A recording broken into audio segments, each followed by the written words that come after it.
Hello दोस्तों, कैसे हैं आप। उम्मीद करता हूँ अच्छे होंगे। आज के टाइम पे हम सभी लोग हेल्थ कॉन्शियस होते जा रहे हैं और अपनी हेल्थ पर बहुत ज़्यादा ध्यान दे रहे हैं। देना भी चाहिए क्योंकि हेल्थ ही सबसे मोस्ट इंपॉर्टेंट थिंग होती है एक ह्यूमन की लाइफ में, क्योंकि हेल्थ ही नहीं होगी तो आप वेल्थ का क्या करोगे। तो ऐसे में आप जो फिट रहने के लिए एक्सरसाइज करते हैं उनमें एक सबसे मोस्ट जो एक्सरसाइज होती है वो होती है रनिंग। रनिंग से आप अपने आप को फिट रख सकते हैं, कैलोरीज बर्न कर सकते हैं, फैट लूज कर सकते हैं। साथ ही साथ अगर आप एक ट्रेडमिल घर पे लाते हैं तो उस पर आपको ये बेनिफिट मिल जाता है कि अगर आपके पास टाइम नहीं है बाहर जाके जिम करने का, या आप एक लेडी हैं या आपको बाहर जाने में दिक्कत है या आपके घर वाले आपको अलाउ नहीं करते हैं, तो ऐसे में एक ट्रेडमिल बहुत अच्छा ऑप्शन हो सकता है आपके घर पे। तो एक ट्रेडमिल बाय करने से पहले बहुत सारे ऐसे पॉइंट्स होते हैं जो कंसीडर करने चाहिए ताकि आप एक गलत डिसीजन ना ले लें। साथ ही साथ ट्रेडमिल के बहुत सारे बेनिफिट है। आपकी हार्ट हेल्थ इंप्रूव करता है, आपकी मसल को स्ट्रेंथ प्रोवाइड करता है, आपकी ब्रेन हेल्थ जो होती है और मेमोरी हेल्थ होती है उसे इनहेंस करता है, आपकी स्लीप क्वालिटी को इनहेंस करता है, साथ ही साथ आपके ब्लड शुगर को रेगुलेट करने में हेल्प करता है, और उसके साथ साथ फैट लूज करने में या स्टेमिना इंक्रीज करने में जो रनिंग है सबसे इंपॉर्टेंट एक्सरसाइज होती है। और इस एक्सरसाइज को जो हमारे लिए सबसे ज़्यादा ईजी बनाती है वो होती है ट्रेडमिल। अगर आप बाहर रनिंग करने जाते हैं मॉर्निंग टाइम में या जॉगिंग करने जाते हैं तो वो तो सबसे बेस्ट ऑप्शन है, क्योंकि वहाँ पे जो आप एक्सपीरियंस करते हैं एनवायरनमेंट जो होता है वो एकदम फ्रेश होता है, मॉर्निंग का टाइम होता है। तो ऐसे में आप अगर उसे ट्रेडमिल से कंपेयर करेंगे तो वो तो बेकार है बिल्कुल। ट्रेडमिल उन लोगों के लिए बेस्ट ऑप्शन हो सकता है जिनके पास टाइम नहीं है जिम जाने का या मॉर्निंग में बाहर रनिंग करने का। तो ऐसे में एक ट्रेडमिल बाय करना बहुत ज्यादा इंपॉर्टेंट हो जाता है अगर आप अपनी लाइफ में अपने आप को फिट रखना चाहते हैं,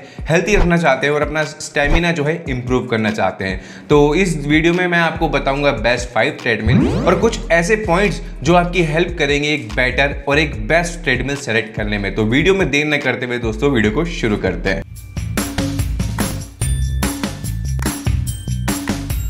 अब ये तो आप लोगों को पता चली गया कि एक ट्रेडमिल बाय करने के आपको क्या क्या बेनिफिट मिलते हैं अपनी हेल्थ के लिए। साथ ही साथ आपको ये भी जान लेना चाहिए कि एक ट्रेडमिल बाय करने से पहले आपको कौन कौन से पॉइंट्स कंसीडर करने चाहिए। तो उसके लिए आपको टेंशन करने की जरूरत नहीं है दोस्तों।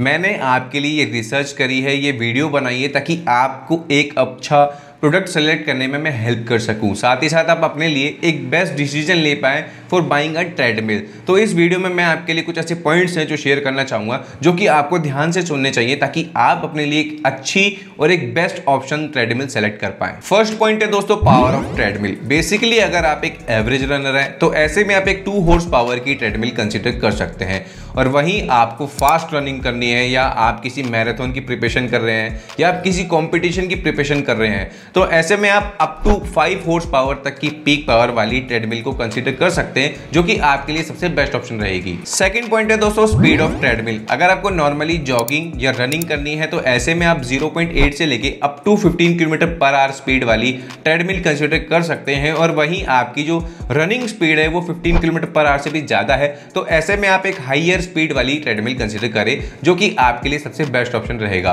तो मेक श्योर कि जब भी एक ट्रेडमिल बाय करते हैं तो उसकी मैक्स स्पीड चेक करना ना भूलें। थर्ड पॉइंट है दोस्तों वेट बेयरिंग कैपेसिटी। बेसिकली आप एक जब भी ट्रेडमिल बाय करते हैं तो उसकी वेट बेयरिंग कैपेसिटी जरूर चेक करें कि वो कितना वेट आराम से बेयर कर सकती है। मान के चलिए कि आपका वेट जो है 80 kg है तो ऐसे में आप एक ऐसी जो ट्रेडमिल कंसीडर करें जो आपका वेट आराम से संभाल सके, जिसकी वेट कैपेसिटी 110 kg या 125 kg तक हो। तो ऐसे में आप एक पॉइंट जो सबसे मोस्ट इंपॉर्टेंट होता है वो ये कि रनिंग का जो वेट होता है वो अलग होता है और जो वॉकिंग करते हैं या जॉगिंग करते हैं उसका वेट अलग मेजर होता है। तो मेक श्योर कि आप जब भी एक ट्रेडमिल बाय करते हैं तो अपने लिए तो पर्सनली तो करेंगे नहीं, आप घर में लाएंगे तो घर में भी फैमिली मेंबर उसे यूज करेंगे। तो मेक श्योर कि आप एक बार ट्रेडमिल बाय करने से पहले अपना वेट और जो उस ट्रेडमिल को घर के अंदर यूज करेगा उसका वेट एक बार मेजर कर लें और उसके अकॉर्डिंग एक ऐसी ट्रेडमिल सेलेक्ट करें जो कि उसका वेट बेयरिंग कैपेसिटी आपकी सारी फैमिली के लिए सफिशिएंट हो, मतलब वो आपकी सारी फैमिली का वेट बेयर आराम से कर सके। फोर्थ पॉइंट है दोस्तों इंक्लाइन मोड इन ट्रेडमिल। अब ये इंक्लाइन मोड क्या होता है आप इसे समझिए। बेसिकली आप एक नॉर्मल रोड पे दौड़ रहे हैं, वो रोड जो है एकदम फ्लैट है, सरफेस है उसका फ्लैट है,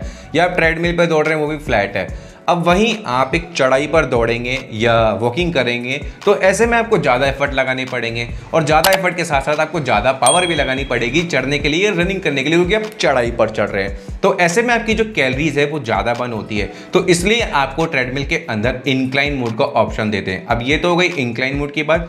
अब बात करते हैं, आपको इंक्लाइन मोड में 2 ऑप्शन मिलते हैं, मैनुअल इंक्लाइन और ऑटो इंक्लाइन। मैनुअल इंक्लाइन में आपको 3 अलग अलग लेवल की सेटिंग मिल जाती है, जिससे मतलब आप 3 डिफरेंट लेवल पे ट्रेडमिल के सरफेस को एडजस्ट कर सकते हैं। और वहीं आप ऑटो इंक्लाइन की तरफ जाते हैं तो वहां पे आपका जो पैसा है वो थोड़ा सा ज्यादा लगता है। तो मैनुअल इंक्लाइन और ऑटो इंक्लाइन के अंदर आपका 10 से 15,000 रुपए का डिफरेंस आ जाता है। तो ये डिपेंड करता है आप पे कि आपको एक मैनुअल इंक्लाइन वाली ट्रेडमिल बाय करनी चाहिए या ऑटो इंक्लाइन वाली। 5th पॉइंट है दोस्तों, width and length in treadmill. Basically आप एक जब भी ट्रेडमिल बाय करते हैं तो उसके अंदर इनफ स्पेस होना चाहिए ताकि आप आराम से उस पर रनिंग या वॉकिंग कर पाए। तो मेक श्योर कि आप जब भी ट्रेडमिल बाय करते हैं तो उसकी विड्थ यानी कि चौड़ाई मिनिमम 16 इंच होनी चाहिए और वहीं लंबाई यानी कि लेंथ 43 इंच या 43 इंच से ऊपर होनी चाहिए ताकि आपको प्रॉपर स्पेस मिल पाए रनिंग के लिए। और साथ ही साथ आपको बेल्ट की क्वालिटी भी चेक कर लेनी चाहिए ट्रेडमिल के अंदर। जनरली आपको जो ट्रेडमिल आती है उसमें 1.4 mm की थिकनेस वाली एंटी स्किड सरफेस वाली आपको बेल्ट मिलती है, जिसपे आप रनिंग करते हैं तो आप फिसलेंगे नहीं। और साथ ही साथ उसकी क्वालिटी भी काफ़ी अच्छी होती है क्योंकि वो 1.4 mm की थिक लेयर से बनी है और उसमें आपको डिफरेंट लेयर मिल जाती है, 5 लेयर 6 लेयर। तो वो कुछ नहीं होता, मल्टीपल लेयर्स को कंप्रेस करके बेल्ट को बनाते हैं, जिसकी वजह से उसकी ड्यूरेबिलिटी और स्ट्रांगनेस जो होती है वो बढ़ जाती है। तो मेक श्योर कि आप जब भी एक ट्रेडमिल बाय करते हैं उसकी बेल्ट की क्वालिटी चेक करना ना भूलें। 6th पॉइंट है दोस्तों, बिल्ड क्वालिटी और स्पेस। बेसिकली आप एक जब भी ट्रेडमिल बाय करते हैं तो उसकी फ्रेम की बिल्ड क्वालिटी चेक करना ना भूलें, क्योंकि फ्रेम बहुत ज्यादा इंपॉर्टेंट होता है ट्रेडमिल का, क्योंकि वही सारा वेट जो होता है आपका बियर करता है। सेकंड थिंग, अगर आपके घर में स्पेस कम है तो आप एक फोल्डेबल ट्रेडमिल कंसीडर कर सकते हैं,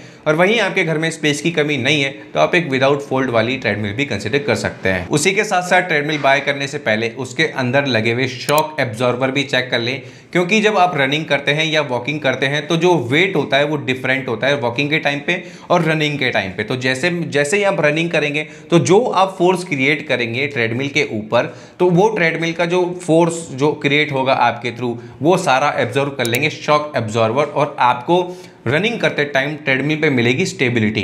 तो मेक श्योर कि आप जब भी एक ट्रेडमिल बाय करते हैं उसके शॉक एब्जॉर्बर जरूर चेक कर लें, क्योंकि एक तो वो आपको स्टेबिलिटी प्रोवाइड करते हैं ट्रेडमिल के ऊपर, साथ ही साथ आपके जो नीज के जॉइंट्स होते हैं उनको सेफ रखते हैं। 7th पॉइंट है दोस्तों, other programme feature in treadmill. Basically treadmill के अंदर आपको LCD डिस्प्ले मिलता है, जिसमें आप अपनी हार्ट रेट, स्पीड, डिस्टेंस, कितनी कैलोरीज आपने बर्न करी, टाइम, ये सब मॉनिटर कर सकते हैं। उसी के साथ साथ आपको डिफरेंट वर्कआउट प्रीसेट मिल जाते हैं ट्रेडमिल के अंदर, आप अपने अकॉर्डिंग एडजस्ट करके रनिंग या एक्सरसाइज कर सकते हैं। उसी के साथ साथ जो अदर फीचर्स है जैसे ऑक्स या USB का सपोर्ट, ब्लूटूथ का फीचर या बॉटल कप होल्डर, चार्जर, तो ये फीचर्स मिल जाते हैं। तो ये फीचर्स इतने इंपॉर्टेंट नहीं है, क्योंकि आपको अगर म्यूजिक सुनना होगा तो आप ऑक्स पोर्ट या USB पोर्ट या MP3 प्लेयर तो ना देखेंगे, आप उसमें कुछ नहीं करेंगे, सिंपल से अपने एयरफोन लगाए या TWS लगाए, अपनी रनिंग के लिए चालू।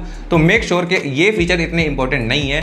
ये जरूरी है कि आप जो ट्रेडमिल बाय कर रहे हैं उसकी LCD कितनी एक्यूरेट है और वो कितना एक्यूरेट डेटा आपको शो करती है, चाहे वो हार्ट रेट मॉनिटरिंग हो, डिस्टेंस हो, स्पीड हो या कितनी कैलोरीज आपने बर्न करी हो, ये जरूरी है। तो एक बात जरूर ध्यान रखना कि जब भी ट्रेडमिल बाय करते हैं तो उसमें ये फीचर्स भी आप चेक कर लें कि उसके अंदर कितने डिफरेंट एक्सरसाइज के प्रीसेट हैं या जो मॉनिटर सेंसर है वो कितने एक्यूरेट है। 8th पॉइंट है दोस्तों, वारंटी। बेसिकली आप जब भी ट्रेडमिल बाय करते हैं उसकी वारंटी चेक करना ना भूलें। बेसिकली आपको मोटर पे 3 इयर्स की वारंटी मिलती है, ट्रेडमिल के पार्ट्स पे 1 ईयर की वारंटी मिलती है और ट्रेडमिल के फ्रेम पे आपको लाइफ टाइम तक की वारंटी मिलती है। तो मेक श्योर कि जब भी आप एक ट्रेडमिल बाय करते हैं उस पर वारंटी चेक करना ना भूलें। और साथ ही साथ मैं आपको सजेस्ट करूंगा कि आप जब भी एक ट्रेडमिल बाय करते हैं तो उसके साथ अपने घर में एक स्टेबलाइजर जरूर परचेज करें, क्योंकि हर कंपनी आपको रिकमेंड या सजेस्ट करती है कि आप जब भी ट्रेडमिल बाय करें उसका यूज आप स्टेबलाइजर के बिना ना करें। स्टेबलाइजर कनेक्ट करके ही आप अपनी ट्रेडमिल को यूज करें,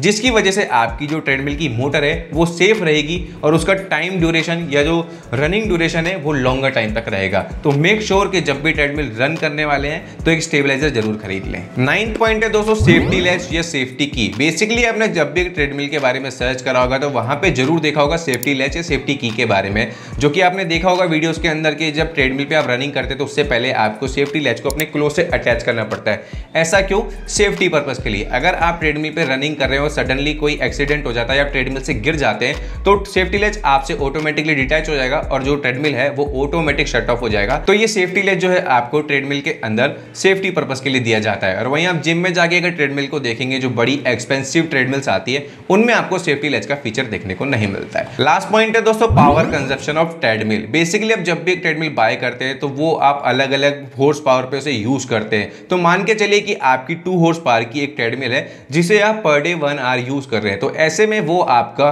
1 यूनिट से लेके 1.7 यूनिट तक इलेक्ट्रिसिटी कंज्यूम करती है। तो ये वेरी करता है कि आप उसे 2 हॉर्स पावर पे चला रहे हैं या उससे ज्यादा की हॉर्स पावर पे चला रहे हैं और साथ ही साथ कितनी देर चला रहे हैं। तो एवरेज अगर मान के चले हफ्ते में एक ट्रेडमिल का जो पावर कंजप्शन होता है वो 15 से 20 यूनिट होता है। तो दोस्तों ये वो कुछ ऐसे पॉइंट्स थे जो आपको एक ट्रेडमिल बाय करने से पहले जान लेने चाहिए थे, ताकि आप अपने लिए एक बेस्ट ट्रेडमिल सेलेक्ट कर पाएं। और अगर आपसे कोई एडवाइस भी मांगे तो आप उसे आराम से एडवाइस कर दें कि आप इस ट्रेडमिल को कंसीडर कर सकते हैं। अगर अभी भी आपको कोई डाउट है ट्रेडमिल से रिलेटेड तो आप नीचे मुझे कमेंट बॉक्स में कमेंट करके पूछ सकते हैं। मैं आपके सारे कमेंट का रिप्लाई जल्द से जल्द करने की कोशिश करूंगा। और मैंने यहां पर इन सभी पॉइंट्स को ध्यान में रखते हुए आपके लिए 5 सबसे बेस्ट ट्रेडमिल सेलेक्ट करिए, जिनके लिंक्स आपको नीचे डिस्क्रिप्शन में मिल जाएंगे, क्योंकि वीडियो में बताऊंगा तो वीडियो थोड़ा सा लंबा हो जाएगा।